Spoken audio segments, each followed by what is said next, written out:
ఎలక్షన్లల్లా hero హీరోయిన్లే ప్రచారం చేస్తున్నాం అనుకున్నాం గానీ కమీడియన్లు కూడా ప్రచారాలు చేస్తున్నారబ్బా. ఏడా అంటే ఈయనే. పెద్ద పెద్దోళ్ళు ఎలక్షన్ల ప్రచారానికి సినిమా హీరోలను హీరోయిన్లను పిలుచుకుంటారు. కానీ కరీంనగర్ సిరిసిల్ల మున్సిపల్ ఎలక్షన్ల ప్రచారానికి జబర్దస్త్ టీమును దించిర్రు. ఇక ఉన్నోళ్ళు లేనోళ్ళు పాతోళ్ళు కొత్తోళ్ళు అందరూ ఏషాలు లేకుండానే మేకప్ వేసుకోకుండానే దిగబడ్డారు. తీసుకోలేదా 2 లక్షల కట్నం? గదే రచ్చ రవి ఎగిరి దుంకి రచ్చ రచ్చ చేసిండు. డప్పులోళ్ళ కంటే గీననే ఎక్కువ ధరవేస్తున్నాడు కదా.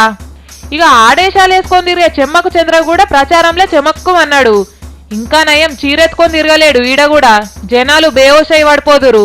గీనెవలో ఉండే నీ పిండాకోడు దరిద్రుడా గదే పెళ్లిగాని చంటి సారీ చెలాకి చంటి కాదు.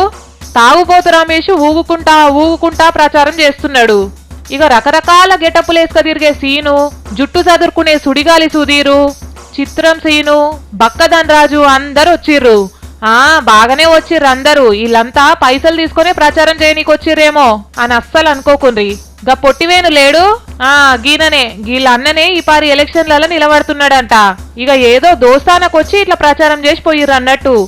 మొత్తానికి జబర్దస్త్ వాళ్ళందరూ వచ్చి ధూమ్ధాం చేసిర్రన్నట్టు. మార్కులేయనికి జడ్జిలు ఒక్కరే తక్కువ.